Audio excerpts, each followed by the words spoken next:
the hell? Can we stop taking...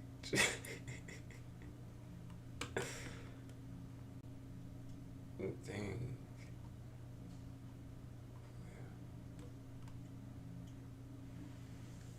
This here Brown True Crime, what?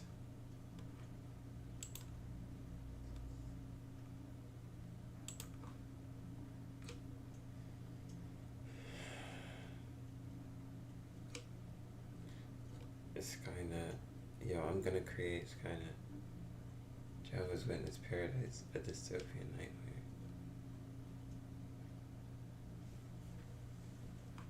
What the heck? Superman.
Damn. That shit loud as fuck. I'm gonna start a timer. 050. If I can't find a good beat in 5 minutes, then I'll just go ahead and play PUBG. YouTube's biggest fraud, Darman. Oh shit. I did not know that.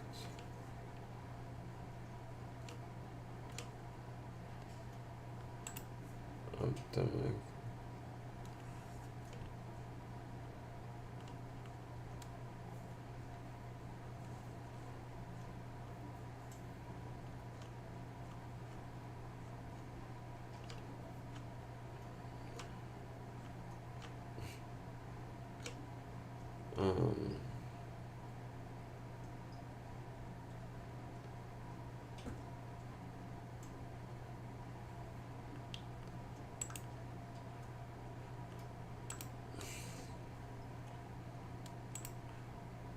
So GarageBand is the last thing you'll hear before your whole setup dies. Not your monitors, not your headphones, your soul, you stupid cornball.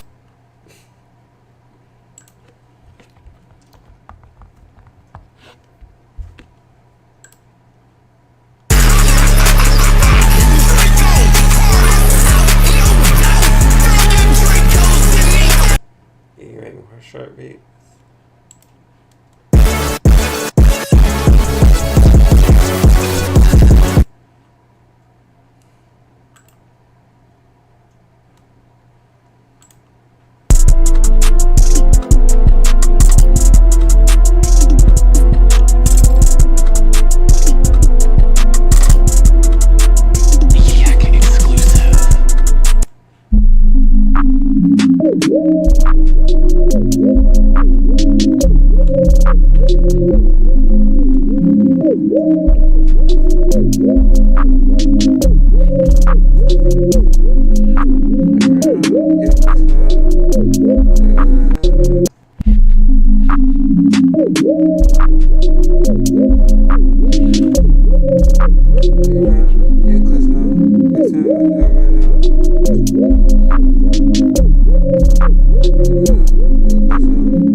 What the fuck?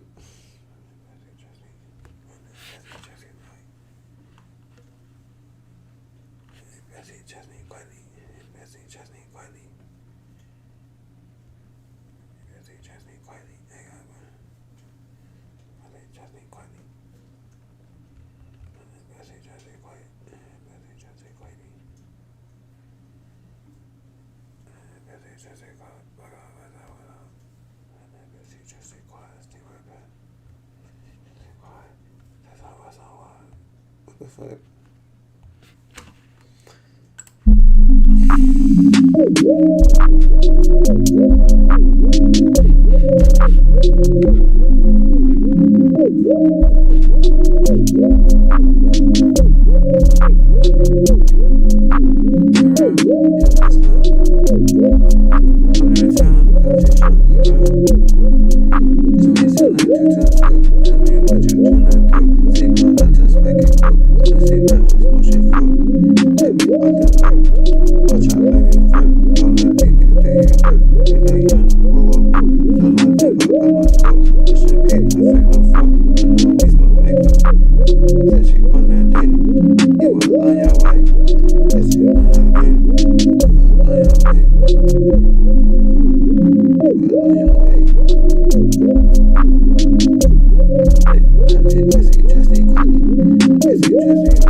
Gotta at least try. I'm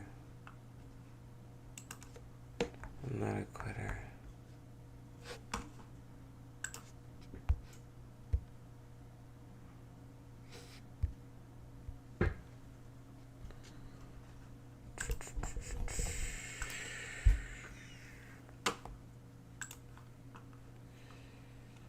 No, you actually do though.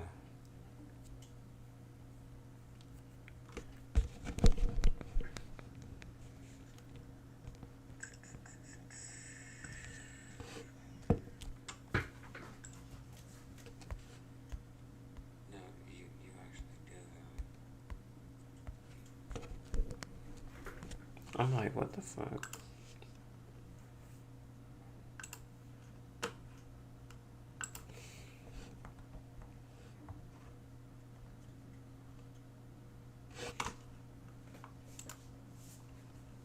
What?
What if I just post it and not even give a fuck?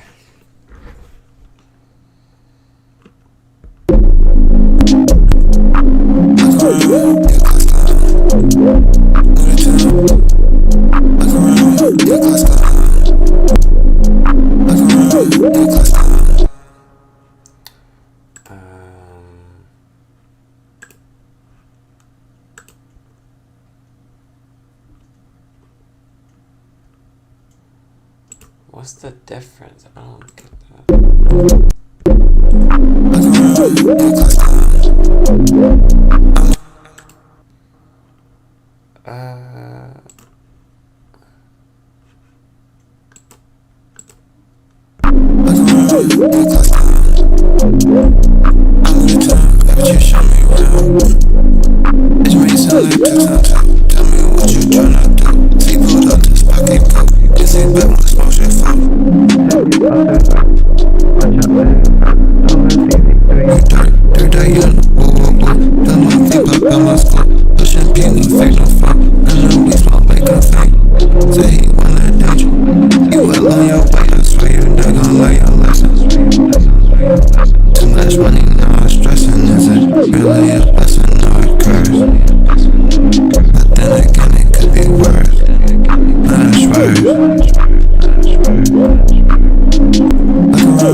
I need a new fucking thing. I don't like doing this.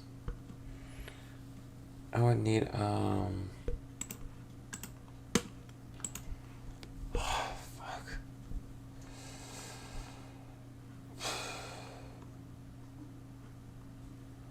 Hate when that fucking happens.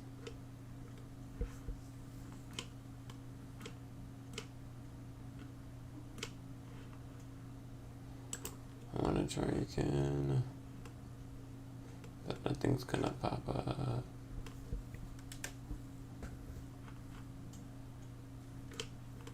But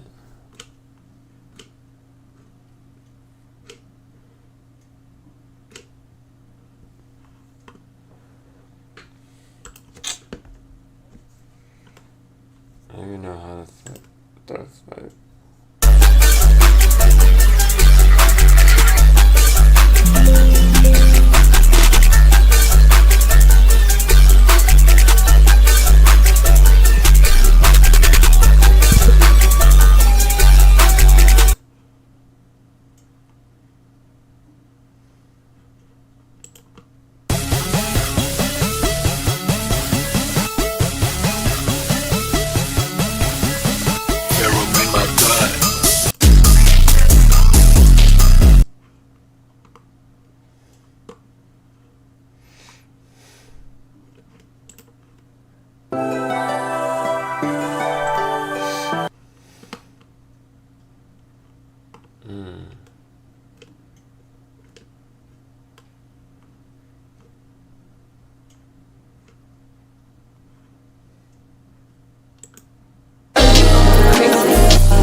No, I'm dead. Finna just play the game. Yeah, I'm finna play the game. I don't like,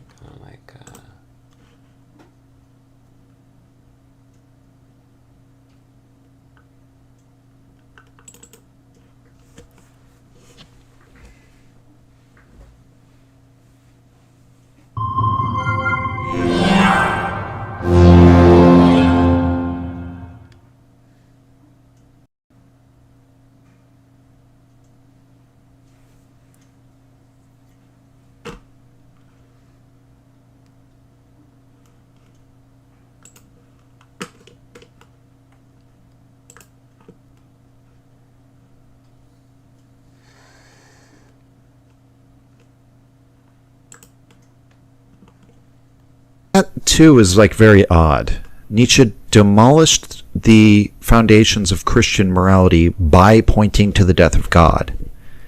It's like, no. In the madman passage, the madman says, I've come too early. This is like a foregone conclusion. This is something that's already transpired, but none of you are aware of it yet. And in fact, as Jordan knows, the madman's talking to a bunch of atheists in the marketplace. It says in the text, there were many there who did not believe in God. And so they made fun of the madman for saying that God is dead, right? Because they don't even think he exists in the first place. So he's not talking to Christians saying... So then to say Nietzsche is pointing to the death of God to undermine the foundations of Western morality, it's like, no, what Nietzsche's saying is Christianity is self-undermining. Christianity, the morality, the moral germ of Christianity, the real content of Christianity, because you can see a religion as like a mimetic transmission system for a series of moral valuations. The actual content of Christianity, aside from the superstitious trappings and the architecture and specific doctrines and stories and all of these things, that like the underlying logic of Christianity is self-undermining in this way that we've already outlined, leading to us towards nihilism. So did Nietzsche therefore see himself as the one who did the undermining? I mean, in some sense, yeah, he says, I want to destroy Christianity, right? What he's saying, the death of God, that whole line of argument involves this progression into nihilism, in which the expedient form of nihilism of Christianity that still preserved us gives way to a more complete form of nihilism. We exhaust our will to power to such an extent that we become total herd animals, right?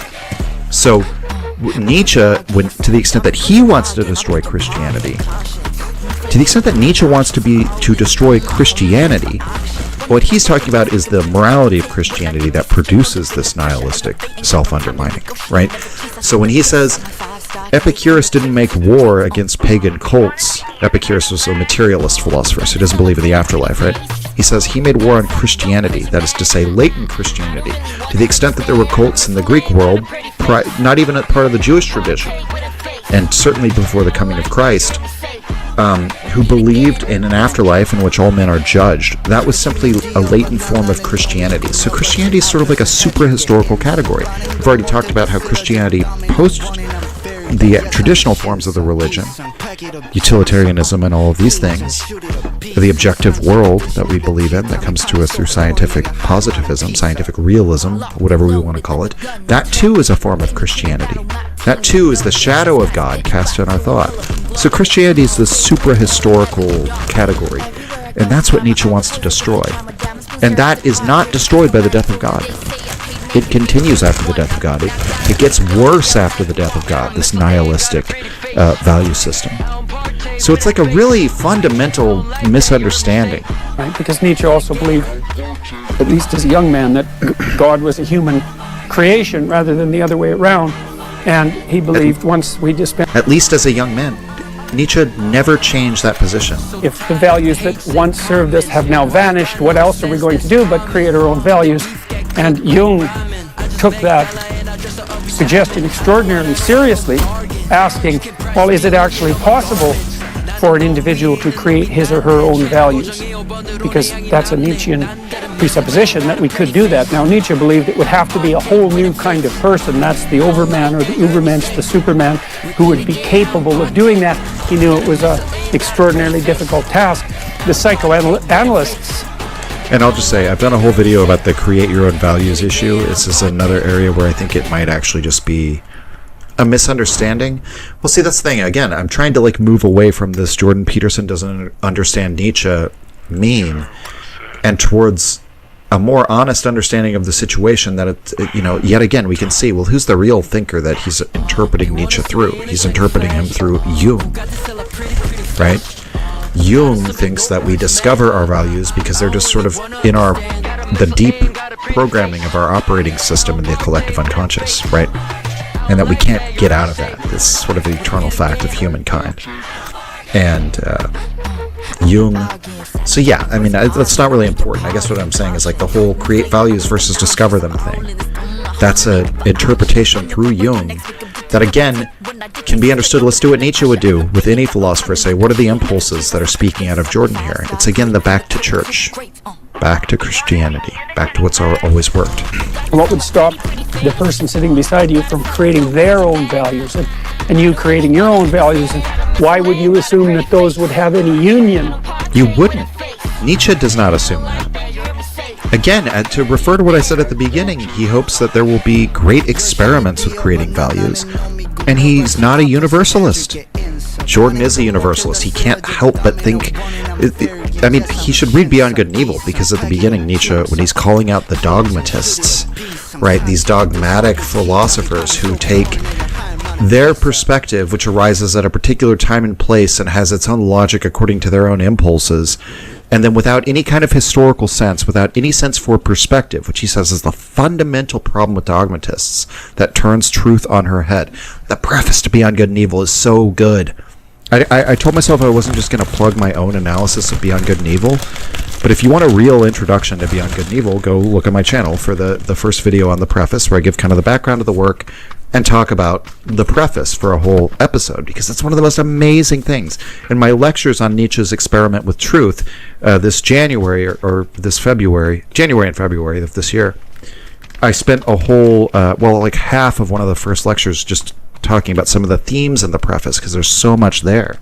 And he says that the dogmatist stands truth on her head by ignoring perspective. So our view of the truth is topsy-turvy because we need to have an understanding with every truth claim that that there's no view from nowhere. There's no just pure seeing. There's always an eye that has to see. There is no immaculate perception. There's no God's eye view that we can appeal to. That's the same idea that's conveyed in this scientific realist idea that there's just objective reality, and our truth claims are referenced to that, or can be indexed against that, which is not the case for Nietzsche. So perspective is this key idea. And so people are going to have differing perspectives and differing values that come out of those perspectives, and Nietzsche doesn't expect they would have any union. He thinks, in fact, they will go to war with each other. What is that prophecy from Will to Power you were just talking about, Jordan? There's going to be these massive wars over values. And again, for Nietzsche, that's good. Notice how, again, the Christian story that Nietzsche has is this slow decline into nihilism. It's not this build-up to a destructive end, as Jordan suggests. He says, we'll have a contest over values. It'll lead to wars with massive deaths. But in the end, that could be the birth pangs of a more life-affirming world, or a world where we live in truths that are more polytheistic and are more admitting of perspective and allowing for fundamentally mutually exclusive valuations that are allowed to each have their own domain. Nietzsche says in this moral interregnum, we should aim to be the reges, the kings of our own little free cities. Sort of, we might imagine the style of the Holy Roman Empire, right? That these free cities are all allowed to sort of govern themselves and then make their own experiment with how to govern themselves. What kind of legislations will be most life-affirming, life-promoting? Again, many of them will be failures. Many of them will come to war with one another. But that's part of how nature experiments with her creatures, right? Is that many are squandered, many are destroyed, many are used up in the experiments. But Nietzsche says, for him in whom the highest feeling consists of reposing, let him rest. For he in whom the highest feeling consists of exploration, let him explore. For he in whom the highest feeling consists of, say, philosophizing and inquiring into the nature of things, let him inquire. I forget exactly the exact examples he gives. It's also from the Gay Science. So he says, Nietzsche's not out to say, I've created the new religion. The old thing was Christianity. Now you have to believe in my Overman religion. Part of that idea of that religion, where, by the way, he says in the Gay Science, how many new gods are still possible? It's a section where he's praising the polytheistic ability, its dynamic ability to bring new ideals into existence. And one of the things he says in that passage is, we can imagine this whole bestiary of ideals that have been given a personified or anthropomorphized form throughout human history, including dwarves and fairies and gods and demigods and overmen and undermen. Interesting, right? He's saying the overman. It's kind of a wink and a nod there, right? The overman is a human creation of a certain perspective, a certain set of values that can be brought into competition, into an agonistic contest with other values. But ultimately that contest will be productive. That's how we don't... What advances the species is not, again, stultifying complacency and getting everyone to agree on the same values. What advances the species for Nietzsche is the competition between values. So again, it's just a very odd critique, isn't it? It's almost like, have you really read the books? And again, so I don't think the problem's understanding. It might be in many cases that he actually hasn't read the books very deeply. But again, it's not understanding. It's that he's putting Nietzsche to a use that is fundamentally antagonistic to Nietzsche's own aims. Why wouldn't you assume that you just devolve into constant conflict? So part of the problem with the idea of gender... Why would you assume that you would devolve into constant conflict? Because can conflict be constant? Right? Has human history ever been characterized by constant conflict? Has human history been characterized by people everywhere agreeing on the same values? Or are there different states, different nations, different cultures, different empires, different civilizations, different religions, different moralities? That's always been what's characterized human life. Are they in constant conflict with one another? No, we have intermittent, what we have is recurring conflict. In periods of peace and war, we have cycles of imperiopathosis and imperiogenesis, right? And that's all been a productive process. But through these wheels within wheels, nevertheless, the species has advanced, at least technologically. It's very hard to say that, like, morally we have, unless you interpret our morality through the standards, the perspective of the morality that we have now. Then you can say we've morally progressed, but that's sort of like a self-fulfilling prophecy, right? Because if the morality we have now is the correct one, then of course we've progressed to it, right? But who knows what people will be saying about our morality in a couple hundred years, so it's not really useful to make those claims. But at least technologically, the amount of power, in terms of the amount of power man has, that's certainly increased. It's hard to say that it hasn't. Generating your own values is, well, what unifies but us? It's conflict, right? It's conflict that drives that forward. How much technological innovation is driven by war? So much. Need to be unified. It's like, well, you do if you don't want the Hobbesian state of brutal nature to reign, because... But that's what we live in, Jordan. What is your argument against the Hobbesian view of nature? Certainly the Hobbesian view of nature is too solitary, it's too individualistic, and in that sense it's incorrect.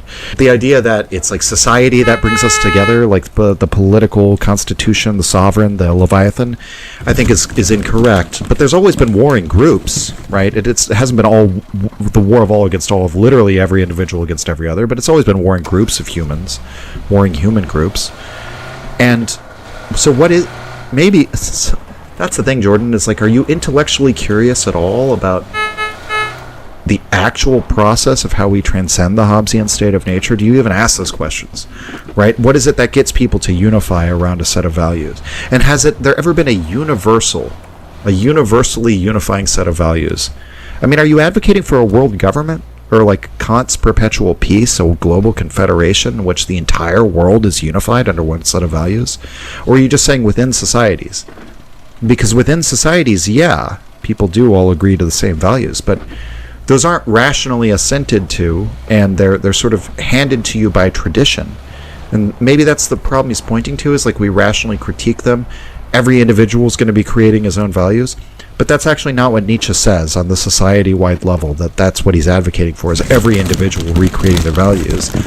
Nietzsche thinks there will be sort of like nodes who will be a legislatory figure, like Plato or Jesus or Muhammad or the Buddha, and then those people will create the values, and those values will be sufficiently persuasive and compelling. Well, compelling is a better word, that people will go along with them, right? Mass numbers of people will be. You can look at this like in terms of religions.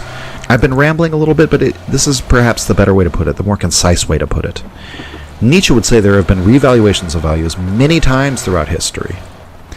In terms of every world religion has been a revaluation of values. Every major shift in the religious character of a civilization is a shift in values, a new legislation of values. So this happens all the time. This isn't something that, like, we're in this new territory and we'll see if we can create values. Nietzsche would say, we have done it many times. Jesus did it. He accomplished it. And Nietzsche thought Jesus, as Jordan says, was only a man. So from Nietzsche's perspective, a man can create values. That Jesus, you might say that, well, there was some precedent or there was something building up to the idea of Christianity. Yeah, sure, of course, right? Nothing is separate from the whole tapestry of fate that governs the world. But at the same time, it was like, by that articulation, through the power of his example and his speech and his sermons and the image, the idea of Jesus, the power of that, completely. When we talk about a revaluation, what do values do? They rank order things from best to worst, right? Or from positive and negative, you might say, things that we want, things we don't want. But then there's a rank ordering within each of those, where there are things we want more than other things we don't want more than other things. And that's what a tablet of values is. It's sort of saying, what is the highest value that's at the top of the pyramid, the hierarchy of values, and there's an order of rank, right, that we establish. That's what our consciousness does, Nietzsche says. It's here to give us mastery over nature, to volatilize perceptual sensations into a schema. That's what we do with our consciousness, is create these schemata of value judgments. And so this tablet of valuations is a rank ordering of goods and evils, we might say, is one way to look at it. You can have other bases for your criteria of judgment too, like health and sickness, like Nietzsche has. But essentially that's what, it's not like, it's this straw man argument that what Nietzsche's saying is like we just sort of like create values ex nihilo. No, we create them, but not ex nihilo. We create them, obviously there's a certain limitation or certain like constraints upon which that like people are going to value certain things just according to evolutionary biology, or like long inculcated moral ideas that they hold and things like this, and just the natural like sort of horizon of human desires and ambitions, right? That's going to kind of constrain what kind of values you can create. But working with that raw material, what you're creating is a new tablet of values. The creative act is to make a new rearrange the rank ordering of values, is essentially what happens. And Jesus did that. He created a new table of values by ranking, Nietzsche would say, things like pity for all who suffer as the highest value, right? Faith is the highest value. All these new things become higher values than these worldly values of the pagan world. So it's not like this is some strange new horizon of like we've never reevaluated our values before. It happens all the time. He says man created all of his values in Zarathustra. He says we did not find them. We were not given them. They did not descend from the lap of heaven. And he applies this to all of these legislators of values throughout history. So if we're not united in our outlook, kind of a shallow values, critique. then as soon as you want something other than what I want, we are definitely going to be at each other's throats. Yes. And so Jung started to delve into Duh. as did the developmental psychologist Jean Piaget, trying to understand. Is that not what you think human beings are like in the first place? Do you think Christianity turned that off? Do you not see how Christianity, the differing values of the Christians and the Muslims, produced the Crusades? What is this idea that there was ever this universal set of human values? It's such a bizarre way to look at the world. And how it might be that you can see in his own thought the genesis of ideas that might have been the answer to the question that he posed, and certainly were unraveled by other thinkers like Jung, like Freud, like Piaget. What is he talking about here? This is what I'm talking about, where it's so little of it is concrete, and it's just, this lecture is him giving in to his worst impulses in many cases. As a lecture. To provide an answer to the questions that all sorts of people have speculated on what might have been wrong with Nietzsche, and no one really knows. Maybe it was syphilis, maybe it was mercury poisoning from the treatment. I have to bring it up. I have to bring this up. I'm sorry, because I've made this point many times. It's not possible it was syphilis. And I did a whole video on this, but it's just not. The symptoms don't actually match. It was likely a misdiagnosis, but regardless of why a doctor thought that he had paretic syphilis, given the longevity of patients in the pre-antibiotic era, the amount of time that Nietzsche lived after this diagnosis is basically impossible. Like, he lived for 11 years after his collapse, and besides that, as I mentioned, many of his symptoms started at 9 years old, so he didn't contract syphilis at age 9. So it's just it's one of those old chestnuts that people keep bringing up. Like, well, maybe it's possible, who knows? There are some possibilities, maybe cancer, maybe a tumor, maybe a congenital disorder, which he does acknowledge, but I just wish, if you're going to teach a course on Nietzsche, maybe look into the modern medical evidence that shows that it's just not, I would even say impossible, but if we want to be more like hedging, it's so improbable that it's like, why even bring it up at this point? And he collapsed into, a catastrophic and depressive nihilism and then died. And that does happen to people, but I don't think that fits with the facts. I do think instead... It's like you have that thing that over the screen, speculation about the death of God. It's like, what? Why are you isolating that phrase? What is that? Is that supposed to be a key phrase? In context with Jordan saying that's actually, he does not believe that speculation about the death of God drove Nietzsche crazy. There's so many elements of the presentation here that are like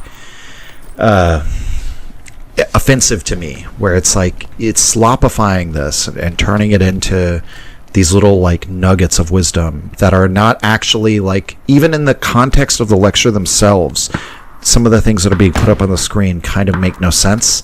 And it's like it was done by an intern at Daily Wire or whoever is working at Peterson Academy making these things, and they just kind of churned it out. And then Jordan I'm sure had to okay this. And so did he not say, like, oh, that segment where you said he believed that the world was a battleground between oppressor and oppressed, even though Jordan was not saying that when that was put on the screen? Do you think Jordan even reviewed the work they did, or like, did they not tell? I don't know. It's just so weird. Like, so speculation about the death of God, let's put that on screen. And it's like, speculation about the death of God. Okay, what does that relate to? Oh, well, some people say that drove him mad, but is Jordan saying that? No. So it's just odd. A lot of the production value in these videos, at all modern Jordan Peterson videos, really work against him, man. I mean, you gotta understand, production value is like a wrapper, or it's like a candy wrapper. What you actually want is the candy, right? That's the actual content. So when you spend all this money on like a really fancy wrapper and the candy tastes horrible, not only does the production value not help you, but it actually makes me like the video less. Let's look at the world in the late 1800s, okay, in the time period that he... This is the weirdest part of the video, and I actually love this, and let's get into it. Lived, because it's a good idea to get a sense of the dynamism of the times and what sort of revolutionary activities were underway and underfoot in Europe, in the West, when Nietzsche was formulating his thought. I mean, it's a very dynamic period. It's at the height of the Industrial Revolution, the utter transformation of the world. I mean, in 1865, if I remember correctly, the typical person in the Western world lived on less than $1.50 a day in today's terms, right? Just barely clinging to the edge of the margins of hand-to-mouth sustainability. I'm really interested because we actually don't get this information in this video, spoiler alert, as to why he's conveying these facts, right? So he says, I want you to get a sense for the dynamism of the time and the revolutions. He means scientific or sort of revolutions in thought, not so much political revolutions, which I get the sense he's against. But I'm wondering what he doesn't ever, we're not ever going to get any sort of about how Nietzsche would have felt about any of these things or how it actually influences his work. He's just sort of going to give us It's a very, a very series of things that dynamic he time thinks are in the important. late- As a in the last it's a very half of the dynamic time, as you just 1800s. said. So let's just walk through some of the cardinal events. So in Cardinal 1840, events. in the U.S., the western expansion is continuing into what eventually becomes California and Oregon. In 1840, I threw this in just because I was Canadian. Upper and Canada, Lower Canada merged into a single province. Canada was integrated as a state in 1867. So these developments have nothing to do with Nietzsche's work. You're talking about like what the U.S. expands. So the political form in the United States isn't like massively shifting. It's just sort of the U.S. is adding new states. The frontier is not even closed at this time. It doesn't close until 1891. U.S. colonialism will expand throughout the century, and Canada unifies. Nietzsche doesn't talk about any of these events and most of the things happening in the New World. To the extent the New World is important to Nietzsche, it's as a kind of metaphor. He spends a lot of time in Genoa, where Christopher Columbus departed from, or where Christopher Columbus was from. But he's often thinking about Columbus and this idea of sailing off into a new world. One of the things he says about the death of God, this open sea of possibilities. Why does he use that metaphor? Well, he's thinking in terms of discovering new moral worlds. He says the moral earth also has its antipodes, so opposite sides, right? So there are opposite poles to the physical earth, and there are opposite sides to the moral earth. And so maybe we'll set sail the way Columbus did on this dangerous voyage, right? That's the sort of the danger of the death of God. But that was worthwhile to do, that you discover this whole new world that's possible, this whole new way of thinking and valuing. It's this metaphor of the new world and exploration that he then takes and imports into his philosophy as a description of what we have to do now that God is dead. The ship has wrecked, and what you want to do is cling to the driftwood, when really we need to swim and paddle for the next coast, right? So it's very funny in and of itself. Like, to the extent Nietzsche talks about the new world, that's what he's interested in. But there's very little, to the extent that Nietzsche comments on politics at all, contemporary politics, almost nothing about America, certainly not Canada. As a new country, but it's actually quite an or old New democracy Zealand, with an even older history. New Zealand was founded 1842. Hong Kong was ceded to Britain. And again, I'm not saying all of this has to relate to Nietzsche. I understand you kind of want to establish the times. But all of these events are so unrelated to anything in Nietzsche's work that it's and that he doesn't attempt to get, he's just saying, oh, the dynamism of the time. None of the things that he's said reveal like a kind of dynamism, right? Hong Kong being ceded to Britain, what is that? That's just the British Empire taking land. Is that really evidence of the dynamism of the period? Like, what if I just bring up an example from the ancient world where some coastal city that belonged to the Persians was ceded to the Greeks? 45, Texas became the so 28th what? state. In 1846, U.S. Empire gets more US territory. incorporated a huge swath of the Southwest. Okay, we get more states. taking that territory Still talking from about Mexico, U.S. getting states. and incorporated Things not in Oregon, Europe. Nothing in Europe has been Washington, mentioned. Idaho, Wyoming, and Montana from the UK. In 1847, a physician named Semmelweis proposed that surgeons should wash their hands when moving from patient to patient. It was an He spins a long yarn on this one. If you don't know the Semmelweis story, the people thought he was crazy. And it's a really interesting example, right? But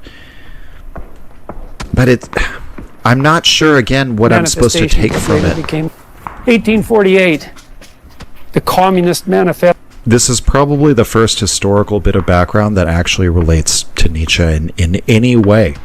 Was published, and so that's interesting as well, because, as I said, Nietzsche. But why not talk about, say, like the Paris Commune, or these developments, right? I mean, Daniel Tutt thinks that was like a formative experience for Nietzsche. Devin Gorey totally disagrees with him, but like there have been other. Tutt didn't come up with that idea. There's that idea is to some extent in Klosowski's work. I mean, there's various people who have said that the Paris Commune, you can look at Nietzsche's letters and the things that he said about it, are right around the time when he's like writing Birth of Tragedies. So kind of interesting, like there actually is a historical event bound to the rise of this new political ideology that Nietzsche actually comments on and sort of like relates to the background in which he writes and his opposition to socialism and the problem of culture and all these really interesting things. But you're just going to bring up the Communist Manifesto. Motivated, number one, by envy, and number two, lost in the nihilistic chaos that's a consequence of the death of traditional morality. See, again, given everything we've said so far in this reaction, you should be able to already figure out for yourself why what he's saying is. It's only sensible if you understand it through the logic of attempting to use Nietzsche for his own ends. This entire thing is, his entire engagement with Nietzsche is as a way of like psychologizing communists or postmodernists, postmodern neo-Marxists. That's it. They're driven by envy, or like you can just understand them. They're lost in this nihilistic chaos in which new values haven't been articulated yet because the traditional morality is gone. Right? That's the problem. When really, as Jordan said himself earlier, Nietzsche says that ressentiment comes out of Christianity itself. So, is it the decline of Christianity that leads to Marxism? Or is Marxism itself strangely indebted to Christianity? That was actually Nietzsche's critique of it, right? So, although he doesn't mention Marx, but the socialists, the anarchists is who he's talking about. Do you have to orient yourself with some form of systematic thought? And so what that means maybe is that we're always in the situation of the Israelites in the desert. You know, in the Exodus story, the Israelites leave the tyranny of Egypt. Just want to say we're getting yet another quote or passage cited from the Bible. Nothing from Beyond Good and Evil. He's not interested in Beyond Good and Evil. Well, that's what I'm getting at. Land, like, well, that isn't how the story goes. You go from the tyranny to the desert, not to the promised land. And one of the things that happens in the desert is that you're enticed into the worship of idols. Because you need some centralizing tendency, right, to guide you and to unite you. And so if you lose one, there's going to be a terrible unconscious longing for another. And, well, you see that manifested in the Communist Manifesto, and you all know, or perhaps you know, of the terrible consequences that arose as a consequence of the formulation of that ethos. So yeah, and it's here that where the other shoe is dropping, right? Where it's like the Communist Manifesto is a revaluation of values. It's an attempt to create our own values after the death of God. And look how that turned out. So the only thing we can do is go back to the traditional values. It was a new attempt to develop a system of axiomatic presuppositions, right? The basic foundations of a state.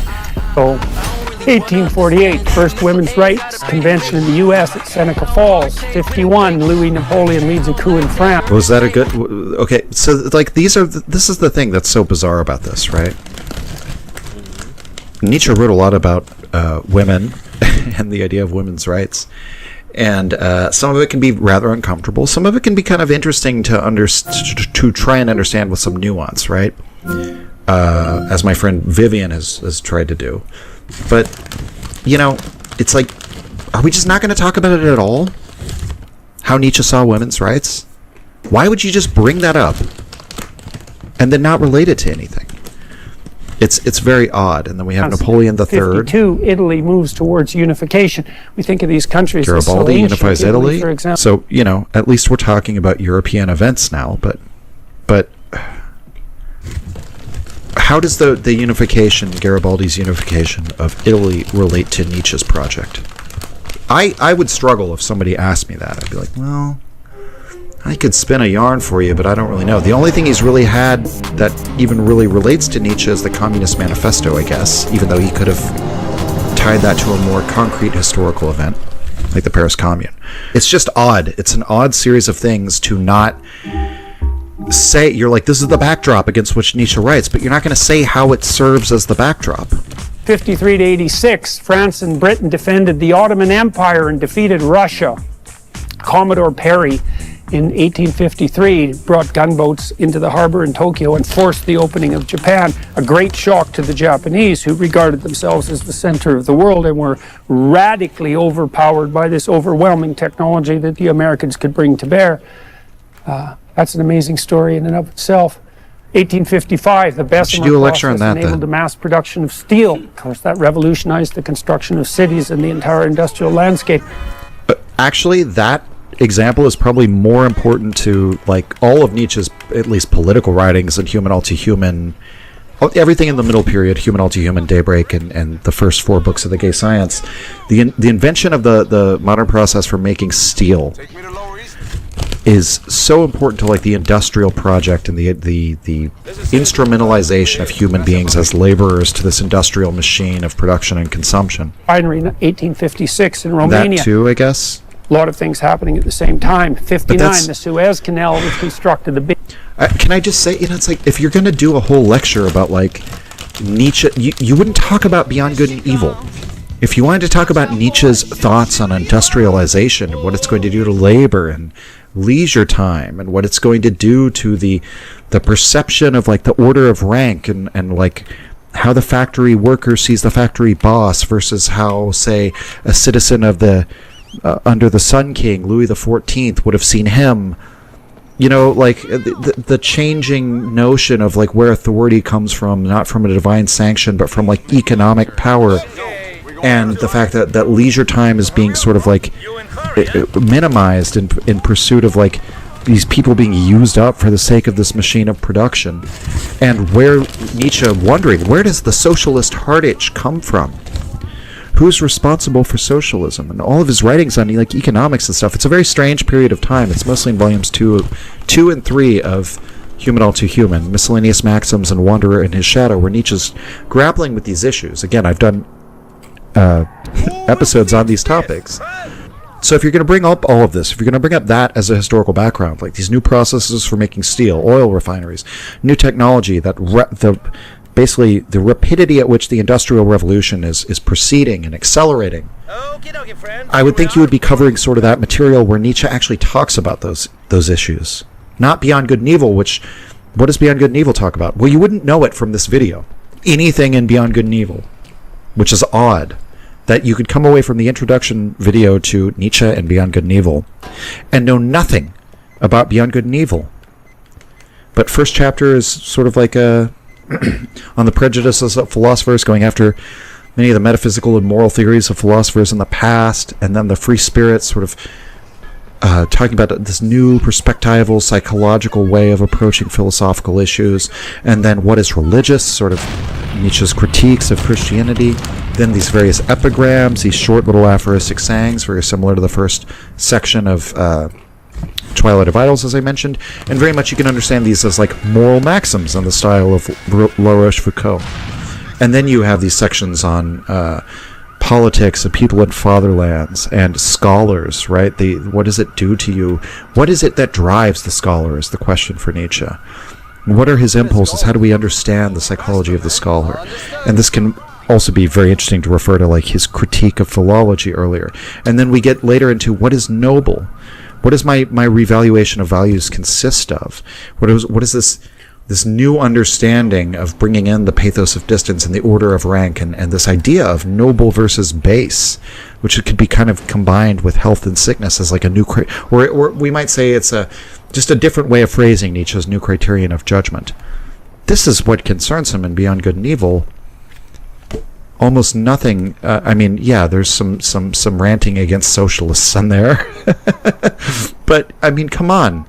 Big Ben was completed in 1859. Darwin published The Origin of Species, which was... That's very interesting too. Charles Darwin's very interesting too. But I wonder, is he going to talk about Nietzsche's critique of Darwin or his differences from Darwin? That's pretty relevant in Twilight of Idols with the section anti-Darwin, and also in, I guess in Will to Power there's like kind of a more expanded section of that. But why is Darwin relevant? Nietzsche didn't agree with Darwin, right? Most people might not know that. He agreed with evolutionary theories, but thought Darwin was wrong fundamentally about how evolution worked. And this has been going for a long time. I'm not going to go into all of that. But maybe give us that backdrop. Give us that context, Jordan. Why is this relevant background? Death blow to a kind of rote Christianity, I would say, because the origin of 61 to 65, that was the American Civil War, fought fundamentally over the issue of slavery. 1860. Are you going to talk about anything Nietzsche says about slavery, Jordan? Or do you not want to touch that with a 10-foot pole? Right? again, 61, what's the Russians relevance? abolished What's the relevance? serfdom. So slavery was rife in Eastern Europe and in Russia up till that point, and it's part of the universal heritage of mankind, right? I mean, it's not the existence of slave-free societies that's the human norm. It's the reverse of that, and the miracle, I would say, of the West is that, and perhaps of the Industrial Revolution, but also of the ethos that drove that revolution. Nietzsche essentially makes the critique that those filthy communists that you hate make, that people are wage slaves now. It's just slavery in a new form. Anyone who doesn't have 2/3 of his day to himself is a slave. Friedrich Nietzsche. So he says people will be crushed under the wheels of industry, practically, while still screaming, dignity of man, dignity of labor. Like this idea that people like you promote, that there's dignity in work, and you should be a hard worker and take pride in that. Nietzsche says that's essentially just a lie to tell people to get them to be tools of a system of production. So is that like, again, it's just him giving his own opinion, his own narrative about history. He's doing the whole thing about, well, everyone had slavery, but the West is great because we abolished it. Okay. What does this have to do with Nietzsche? Distributed its fruits to such a wide range of people that slavery was regarded as intrinsically wrong, and on a wide enough scale and deep enough so that even people who were economically motivated perhaps to perpetuate slavery were forced, starting in the UK, to contend with the fact that regardless of its potential short and medium. Isn't the whole reason for the abolition of slavery the fact that it actually doesn't make economic sense given the changing technology and modes of production at that time, and that it's actually more efficient and you get harder work out of people when they're not enslaved, and then also you don't have to pay for their lodge and board and food and their medical treatment, you know? Companies don't want to have to paternalistically take care of their employees. Walmart would rather pass that duty on to the state and have them cut a bunch of food stamps to the people who work for them, right? So it's just, I don't know, man. Medium-term economic viability. Again, I'm not saying that's how you have to see these issues, but I'm just wondering again, I feel like I'm just repeating myself, like what is the relevance to Nietzsche, especially to Beyond Good and Evil? And is there even an attempt to grapple with how Nietzsche would have seen these developments and how Nietzsche would have laughed at your idea that, oh, well, the British, they transitioned to us, the whole human race, to these new values in which people aren't enslaved. Well, guess what, Jordan? There are more people who are slaves today than there ever were. It was unethical to the core. So exhibitions You're caused riots talk about, in Paris because you're going to talk about Impressionism and Monet. Why not talk about some of the art that Nietzsche talks about? 1866, Meiji Restoration in Japan and the beginning of Japanese modernization, which took place at an extraordinarily rapid rate. First transatlantic telegraphy cable, 1867, purchase of Alaska and a devastating famine in Sweden. That's worth noting too. That's not that long ago. It's like right? he's just like he's clicking through all these because he's realizing to himself, I'm coming to the end of my lecture time.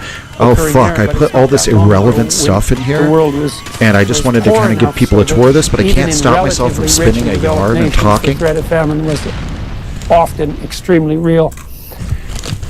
1869, Tolstoy published War and Peace. 71, the Franco-Prussian War produced a united Germany and Italy from 1875 to 19. Okay, this is one of the most informative parts of the lecture, because bringing up the Franco-Prussian War, that's actually really important to Nietzsche's development. He served in that war as a medical orderly.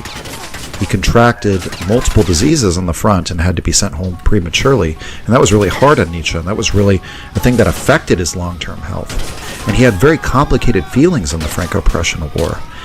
And the sort of the German military ascendance over the continent was coming, you know, at the cost of defeating the French, who he saw as like sort of cultural superiors to Germany. So there was a very sort of complex set of feelings he had about the Franco-Prussian War, and he's actually a participant as a medical orderly, like treating people, dragging people off the battlefield and treating them. right? Why wouldn't you mention that? You're giving all this historical background and all these unrelated... He's about to talk about the famine in India, and you're not going to mention the Franco-Prussian War. See, like, the only things he said that are really important are, like, maybe some industrial things. You could go for that angle. History of, like, how economic development and industrialization in Europe and how that was commented upon by Nietzsche. You could talk about the Communist Manifesto and these socialist movements. You could, in that case, you should talk about the Paris Commune and all sorts of things that Nietzsche commented on. Maybe you talk about socialists like Eugene Düring, who Nietzsche responded to directly. Or, what we were just talking about, like Franco-Prussian War. But he's not connecting any of these things to Nietzsche, even when they do have a connection to him, and how it would have shaped his thought. And so is Jordan even aware of that? Is he aware Nietzsche served in the Franco-Prussian War? I don't know. You wouldn't know from this video. 126 million Indians perished from famine, and in 1876, 13. Also, what caused that famine? Can I just say some shit that's totally unrelated to this Nietzsche thing? That's just my personal criticism of Jordan. Jordan wants us all to weep over the Holodomor and these famines that happened in Mao's China and in Stalinist Russia as the result of poor central planning, right? It's not like, yeah, Stalin and Mao killed people, sure, but it's not like they wanted their populaces to die in famine. These were sort of like, you could say that it was a negative outcome of the communist central planning that was not desired by... Stalin didn't want to kill off those people. You would want to have a greater, stronger population. It's just sort of like a failure of the system, right? He will then say millions died in these famines, and that's a stain on the economic system of communism. He's bringing up the famine in India. Look into the famine in India. It is a failure of the systems of capitalism. These famines happened when the British East India Company is running India effectively, large portions of it, and they destroyed the local textile industry from which people were actually able to be self-sufficient and have a trade, and returned most of the people to subsistence farming conditions. In fact, all sorts of various factors lead to the famine, right? Both in Ireland and in India, they basically massively restrict any welfare. They make people who are basically skeletal emaciated, look like concentration camp victims, do hard labor to get like a small bag of rice or whatever, or small amounts of money. In Ireland, they're like, this is to discipline the people, teach them to be self-sufficient, right? It's during a fucking potato famine where people are like, they're trying to be self-sufficient, and it's like, but you would think as like, if you have these values as a pro-social values as a society, maybe come together and help these people when things beyond their control destroy the ability of the subsistence farmers to even feed themselves, right? Jordan's talking about what a great thing it is we don't have these famines anymore. But I just want to draw a contradiction where it's like, he'll talk about the excesses of fascism, the excesses of communism, leading to mass death. Well, this is a case for the excesses of capitalism and this laissez-faire idea, where the country in India specifically is being run by a corporation, right? A foreign British corporation. And millions die in famines because the free market ultimately destroyed through its creative destruction their ability to take care of themselves in any sustainable way. And in the face of that system failing, they don't give them any aid or any sort of... There's no desire to mitigate the logic of the market, and millions die. So is that a bloodstain on the history of capitalism, Jordan? Is that do we need to look at capitalism the same way we look at the Nazi Holocaust? Because indeed, that was his argument with the communists. Millions died under communism. It's really the same as Nazism. It should just be just as extreme to have a hammer and sickle flag as it. It's like, what I'm trying to get at here, guys, is yes, specifically capitalism has a butcher's bill too, but also so does every system.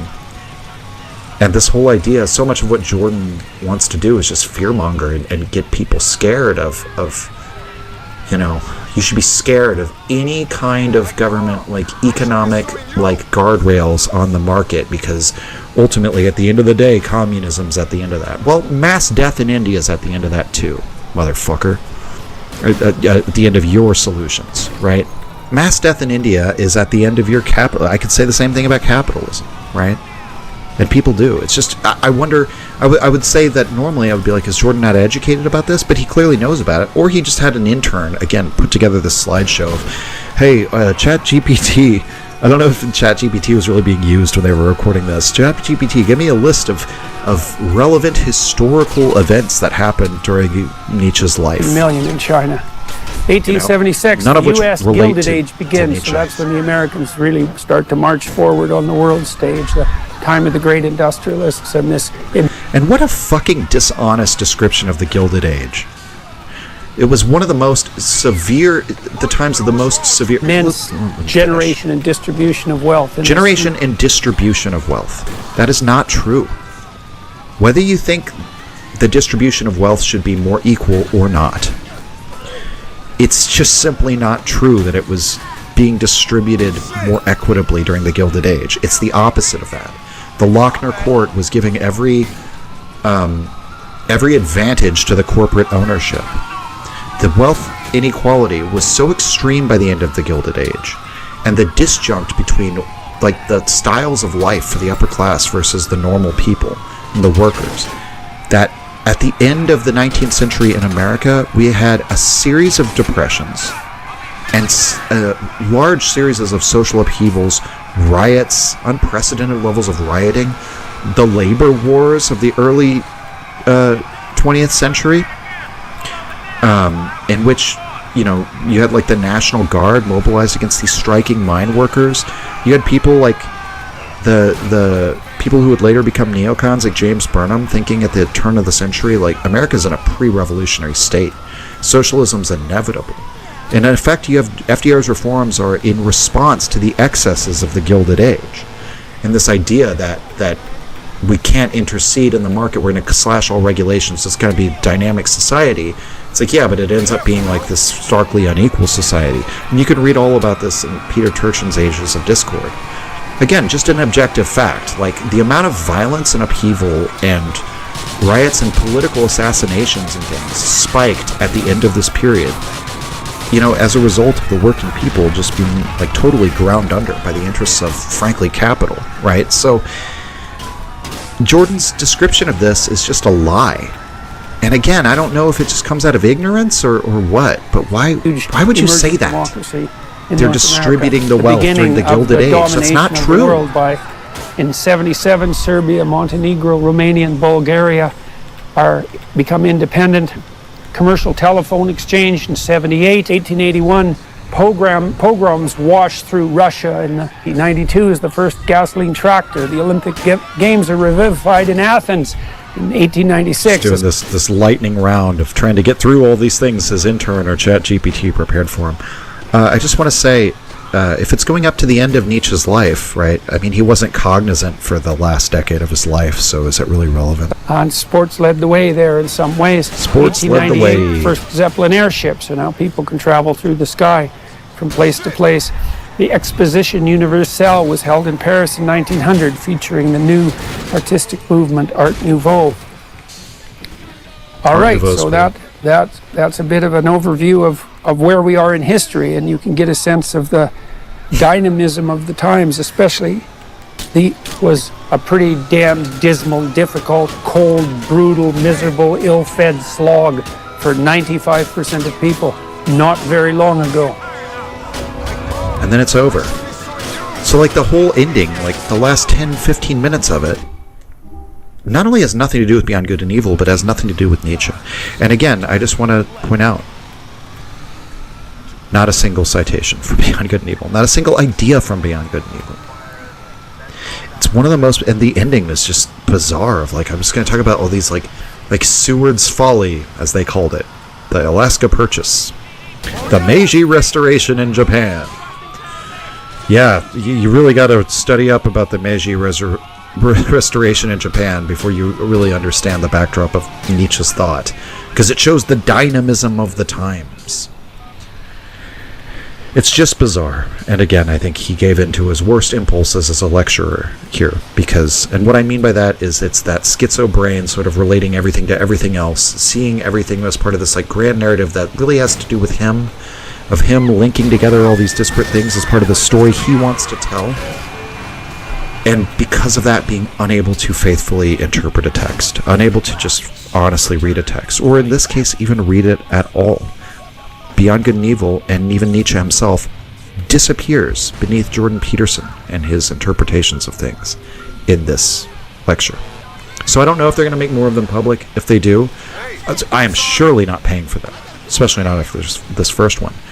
But if they do, I'll review them and watch along. You can watch along with me. And as I said, I'm only going to clip the interesting parts, because a lot of this is just it's just the same Petersonisms that he's always used, so it's not even really that surprising. The thing that's most disappointing about this lecture, as I reflect on it now, is that there's really nothing in it that I hadn't already heard him say publicly. And so I was kind of interested, when I heard about these lectures, how is Jordan going to tackle some of these issues in Beyond Good and Evil that do seem to be at a tension with his own philosophy and his own approach? And the answer is by not talking about Beyond Good and Evil, by not even talking about Nietzsche. Again, the Bible is cited more than Beyond Good and Evil is in this lecture. Perhaps that's apropos. If you enjoyed the Nietzsche podcast or found it helpful, you can visit us and support the show at patreon.com/untimelyreflections. The link is in the description.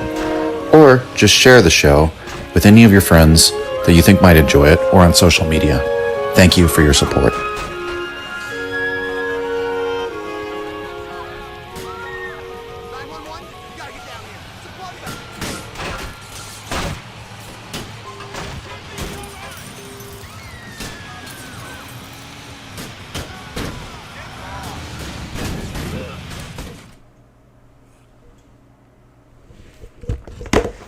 Hello? Hello? Hello?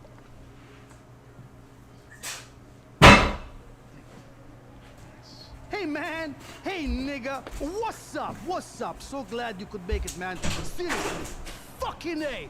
Yo, for real, man. Yep. You okay, bro? No, I'm fine, man. I got a couple of bitches upstairs, hot ones, not cheap. Nice. Hey man, you wanna join in? No, I'm cool, man. Yeah, of course. Oh, to be honest, anyway, after I finish with them, they'll be out of commission anyway. I'll bang them to pieces. After I finish with them, they look like they've been dragged through the fucking desert. Oh, wow, good for you, man. Good for you. Listen, so, what'd you want? You see this city? I own it. Everything. Seriously. Really? No. But one day. I'm building 60 skyscrapers, man. Condos, penthouses, luxury apartments. Serious shit. But I tell you, oh man. Oh, I love this song. You know this song? Oh, yeah. Hey, rap money. Hey, you don't dance? Not with dudes, bro. You see this city?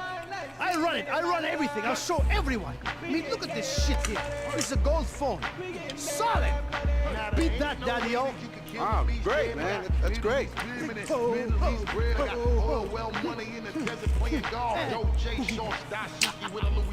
Wait!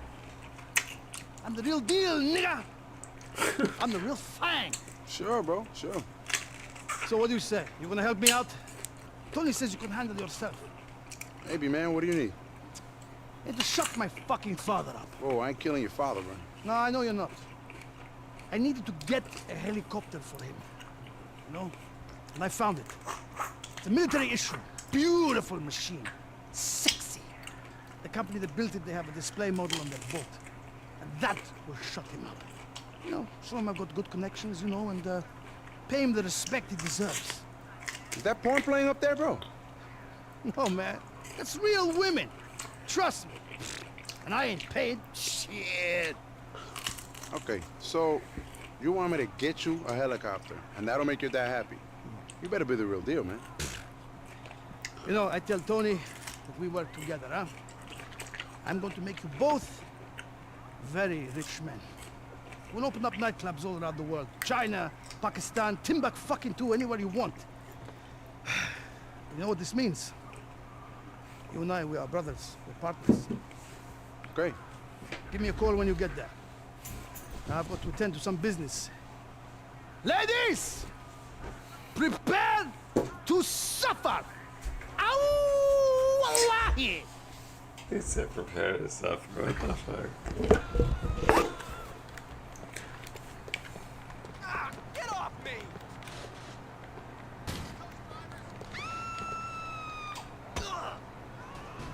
Hey!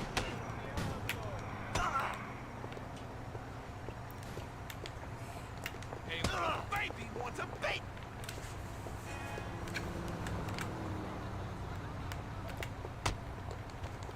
This shit is now over! Yeah, baby, let's go!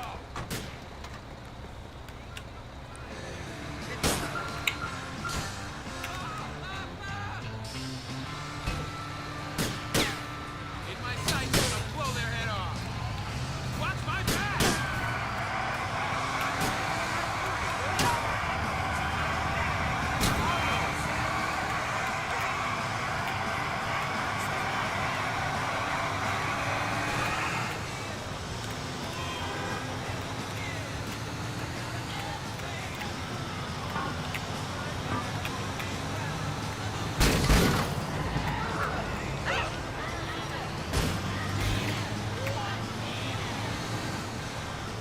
In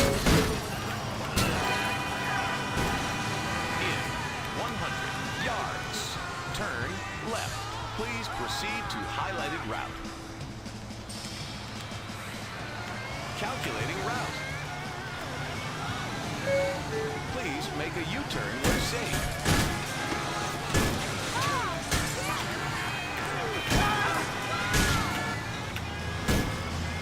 Please proceed to highlighted route.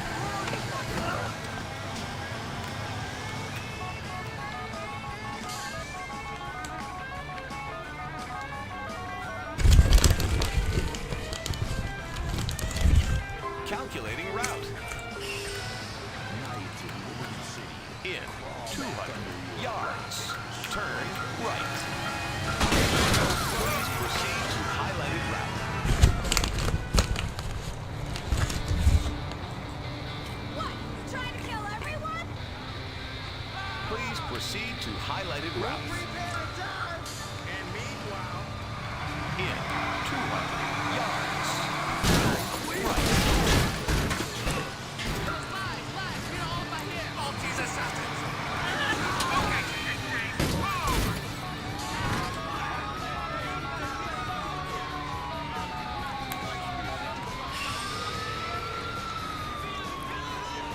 Calculating route. In 50 yards, turn right. In 100 yards, turn left. Please proceed to highlighted route. Please make a U-turn where safe.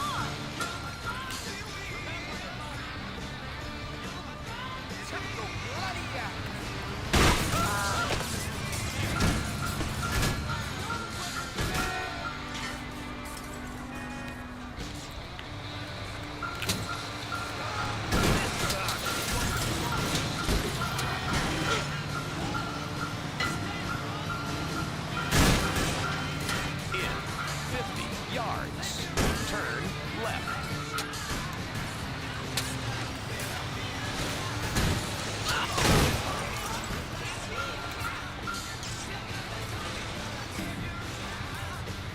Come on, channel this experience. Try to do some positive energy.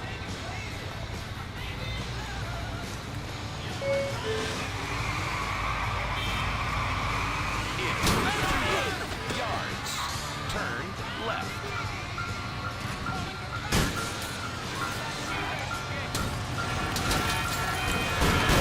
Please proceed to highlighted route.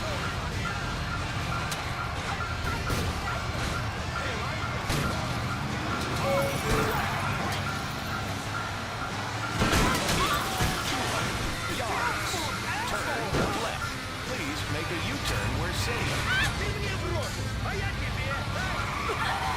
In 200 yards, turn left.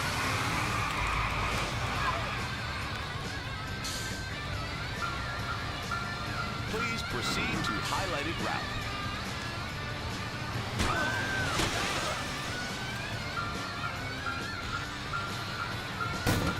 Please proceed to highlighted route. In 200 yards, turn left.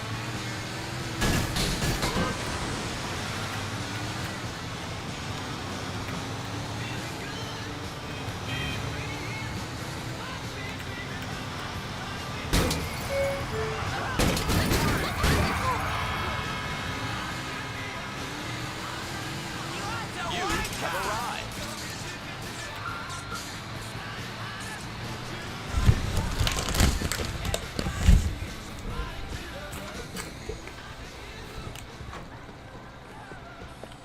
Perhaps a pair of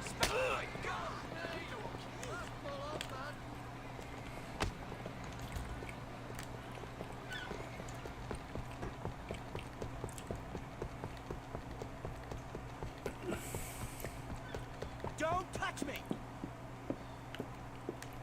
I don't know how much more of this I can take!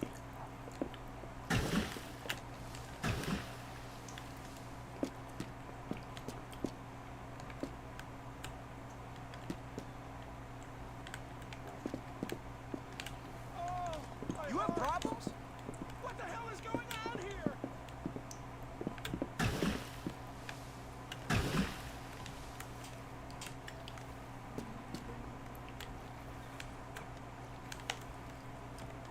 What? Shit and more shit!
You look crazy!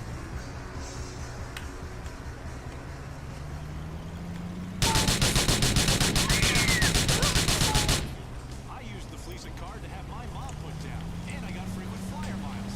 Thanks, Fleesa, for putting down a relative to funerals.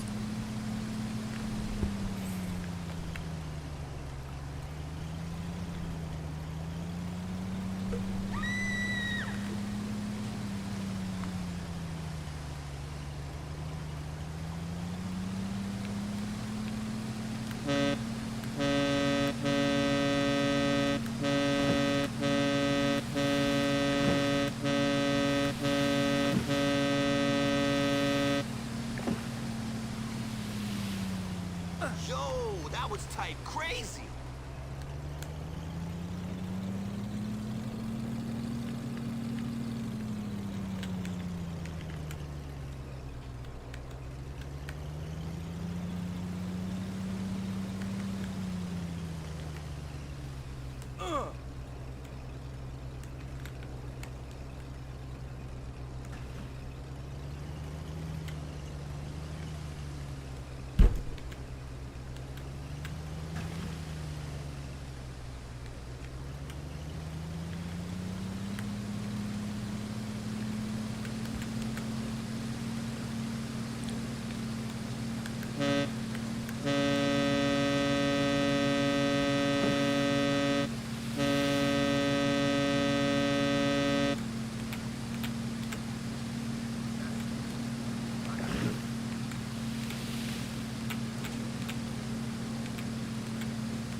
hands of your enemies clean.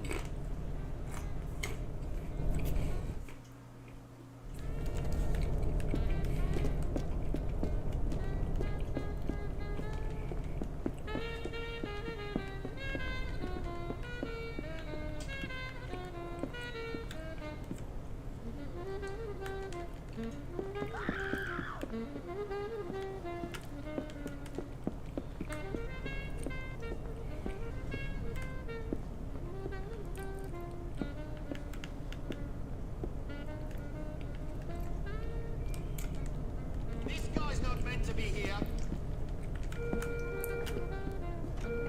You want to see this thing in action? He's taking the jumper! Thanks for the lesson, Tony.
Now, the guys you took it from are some inappropriate individuals.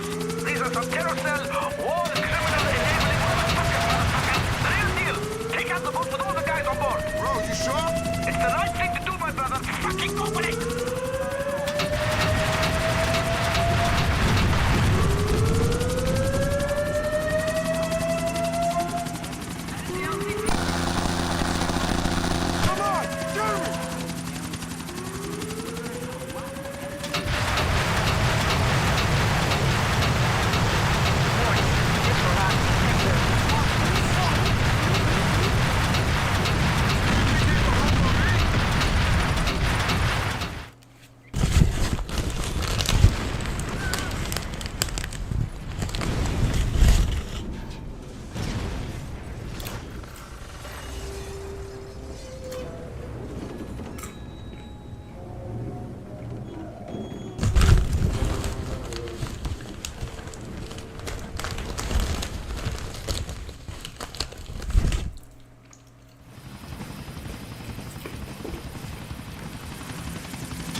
Yeah, this is why I don't have it on the list, because it's unfulfilling.